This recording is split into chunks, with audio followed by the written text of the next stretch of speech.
ok add topic add site អីហ្នឹងយើងចូលទៅបិទវាអស់មកនេះ add នេះយើងបិទវាអស់មកអានេះក៏យើង check មើលដែរយើងចូលទៅបិទទូរស័ព្ទម្ដងនេះមក Oppo A83 ហើយទូរស័ព្ទនេះមានពីរករណីដែលត្រូវធ្វើទីលោតពាណិជ្ជកម្មនៅលើ Google ឲ្យតែទូរស័ព្ទនេះ connect ទៅលើអ៊ីនធឺណិតដឹងតែលោតពាណិជ្ជកម្មមកហើយពាណិជ្ជកម្មធម្មតាចូលមេងុំគឺពាណិជ្ជកម្មមកហើយវាមានរូបអាភាមកជាមួយទៀតនឹងទៅលើ Google ហើយខ្ញុំក៏សាកដោះឲ្យច្រើនដែរទៅលើអ្នកដែលប្រើប្រាស់ទៅលើ Android ហើយសម្រាប់ខ្ញុំក៏ធ្លាប់ជួបដែរទិញទូរស័ព្ទមកត្បូងយើងអត់បានបិទទេអញ្ចឹងពេលដែលយើងបើកអ៊ីនធឺណិតទៅវានឹងលោតមកជាច្រើននៅពាណិជ្ជកម្មនឹងជាស្អីស្អុកខ្លះទេវាលោតមកតាមរយៈ Google អញ្ចឹងយើងអាចចូលទៅបិទវាបានអញ្ចឹងជំហានដំបូងគឺយើងធ្វើការលុបកម្មវិធីមួយចំនួនចោលសិនដើម្បីឲ្យវាឆ្លាស់ memory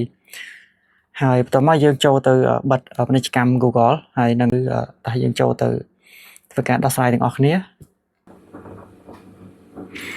អូខេនេះណាពេលដែលយើងដោះសារមកវាលោតបែបនេះណាបើសិនណាយើងចុច cancel វាមកវាយើងអាចប្រើវាបានធម្មតាប៉ុន្តែមកស្ទុះវាលោតឡើងវិញហើយភាសាវាពេញ memory យ៉ាងមកហើយមកស្ទុះវាលោតឡើងវិញហើយចឹងឥឡូវយើងចូលទៅពិនិត្យមើលថាតើ app ណាដែលយើងមិនចាំបាច់យើងអាចធ្វើការលុបវាចោលយើងមើលសិននេះអូមាន game នេះវាលោតមកចឹងទៀតហើយចឹងយើងធ្វើការចុច clear មកនេះណាយើងមើលទៅលើ video file វាអត់ធំទេមានតែ9.4 GB ទេអូខេទៅលើអីផ្សេងគឺដូចជាអានេះក៏មានដែរមានតែមួយ G ជាងទេចឹងយើងលុបវាចោលអស់ទៅ delete អស់ប្រហែលជាទូរស័ព្ទនេះ memory តូចទេបើមិន32ក៏64ដែរចឹងចាំមើលដើម្បីអស់ចម្ងល់យើងចូលទៅមើលទាំងអស់គ្នាថាតើទូរស័ព្ទនេះវាទំហំប្រហែល G ចឹងណាប្រហែល GB អូខេ RAM 8G អូខេ storage វាតែ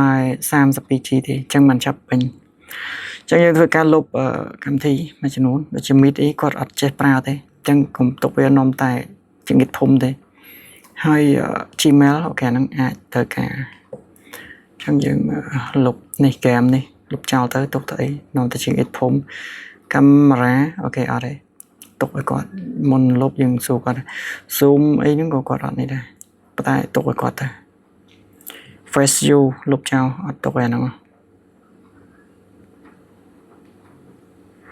ចឹងមកវាឆ្លាស់ម៉ាស៊ីន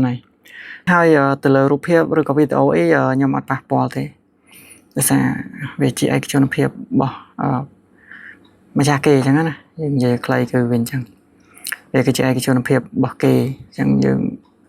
វាសាសិទ្ធយើងអត់ប៉ះពាល់ទេយើងធ្វើអីធ្វើតែនឹងទៅអញ្ចឹងឥឡូវទៅលើការពេញ memory អីហ្នឹងគឺអាចដោះស្រាយបានមកបន្តិចហើយវាឡើងដូតអាហ្នឹងមកទៀតហើយអញ្ចឹងនៅសល់ប្រហែលទៀតទុកឲ្យម្ចាស់គាត់លុបខ្លួនឯងវិញអញ្ចឹងឥឡូវចូលដល់ clear ពាណិជ្ជកម្មឬក៏យើងហៅថា add នេះមកហើយមួយអូខេ2 clear ក៏ clear អត់ដែរអញ្ចឹងតោះតែយើងចូលទៅបិទវាបានវាឈប់មកហើយអាហ្នឹងវារំខានមែនតើអូខេអញ្ចឹងឥឡូវបាច់ទុកវាទៅទេវាលោតមកនំតាញ៉ៃយើងចូលទៅបិទវាទាំងអស់គ្នាយើងចូលទៅ Chrome មកបាទ Chrome នៅណាចេះរកមើលសិនរត់ឃើញ search យក Chrome ចេះវាចេះមកនេះអូខេឥឡូវយើងចុច track 3មកវាយើងចុច setting យើងមកឡើងទៅលើមកយើងចុចអានេះ privacy and security យើងចុចទៅលើ add privacy អូខេ add topic add site អីហ្នឹងយើងចូលទៅបិទវាអស់មកនេះ add នេះយើងបិទវាអស់មក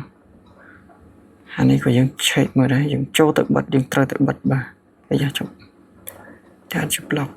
check មើលអត់មានទេអូខេយើងអានេះទៀតមិនទុកទេទុកឲ្យបាទបិទវាអស់មកប៉ុណ្ណឹងមកអានេះvẫnក៏បិទដែរបិទឲ្យអស់បាទហើយយើងមើលយើងអូខេចប់